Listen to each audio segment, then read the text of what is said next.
ಅಣ್ಣ video ಆಲ್ಪಲ correct ಮಾಡ್ಲ video ಉಂಟು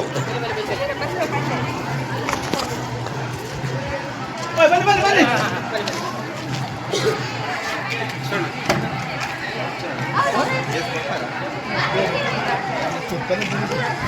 ಅದು ಅರ್ನೊಟ್ಟಿಗೆ ಏರ್ಲ ಉಳ್ಳಾರಾ ಉಳ್ಳಾರತ್ತಾ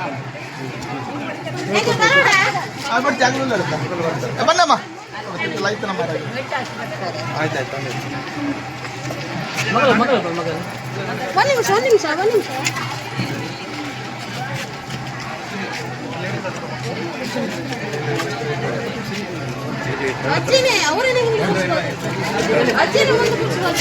ಅಜ್ಜಿ ಎದುರು ಬರಲಿ ಅವಾಗಮ್ಮ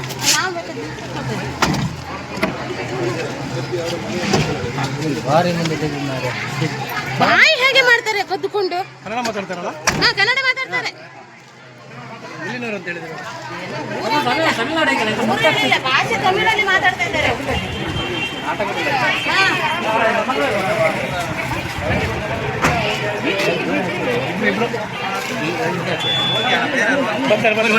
ಅಜ್ಜಿ ಮಗಳು ಎಲ್ಲಿ ಕೊಡ್ತಾರೆ ಶಿವ ಮುಂದೆ ನೀವು ಮುಂದೆ ಕೂತ್ಕೊಂಡು ಗಮನಕ್ಕೆ ಹೇಳುವುದೇನೆಂದರೆ ಯಾವುದೇ ಪ್ರಕರಣಗಳಲ್ಲಿ ಕೆಲವು ಸತಿ ಕಳ್ಳತನದ ಪ್ರಕರಣ ಇರ್ಬೋದು ಅಥವಾ ಬೇರೆ ಬೇರೆ ಪ್ರಕರಣಗಳಲ್ಲಿ ಅಪರಾಧಿಗಳು ಹೇಳುವವರು ನಮಗೆ ಸಿಕ್ಕಿದೊಡನೆ ಸಾರ್ವಜನಿಕರು ಸೇರಿದ್ದಲ್ಲಿ ಅವರಿಗೆ ಹಲ್ಲೆ ನಡೆಸುವ ಪ್ರಯತ್ನವನ್ನು ಮಾಡ್ತಾರೆ, ಹಲ್ಲೆ ನಡೆಸ್ತಾರೆ.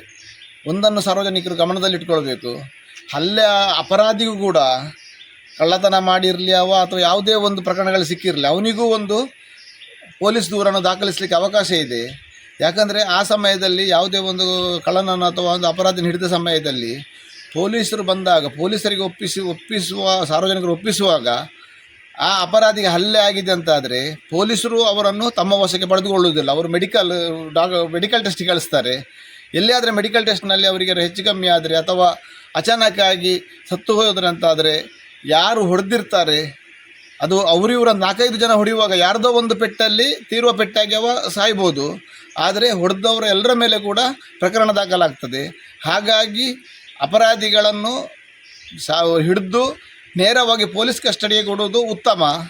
ಯಾಕಂದರೆ ಉಡುಪಿ ಜಿಲ್ಲೆಯಲ್ಲಿ ಈಗಾಗಲೇ ಒಂದು 2-3 ಪ್ರಕರಣ ಈ ರೀತಿದು ಆಗಿದೆ. ನಾವು ಸುಮ್ಮನೆ ಒಳಗಾಗಿ ನಾವು ಎಲ್ಲಿಯೋ ಒಂದು ಹುರುಪಿನಲ್ಲಿ ಸಿಟ್ಟಲ್ಲಿ ಹೊಡೆದು ನಂತರ ಕೇಸ್ ಮಾಡಿಕೊಂಡು ಜೈಲಲ್ಲಿ ಕೂರುವಂಥ ಕೆಲಸ ಆಗೋದು ಖಂಡಿತ ಬೇಡ. ಈಗಾಗಲೇ ಉಡುಪಿ ಜಿಲ್ಲೆಯಲ್ಲಿ ಆದದ್ದನ್ನು ನೀವು ಸ್ಮರಿಸಿ ನೋಡಿ. ಯಾವತ್ತೂ ಅಪರಾಧಿಗಳನ್ನು ಹಿಡಿದಲ್ಲಿ ಕೂಡಲೇ ಪೊಲೀಸರಿಗೆ ಒಪ್ಪಿಸುವ ಕೆಲಸ ಮಾಡಿ.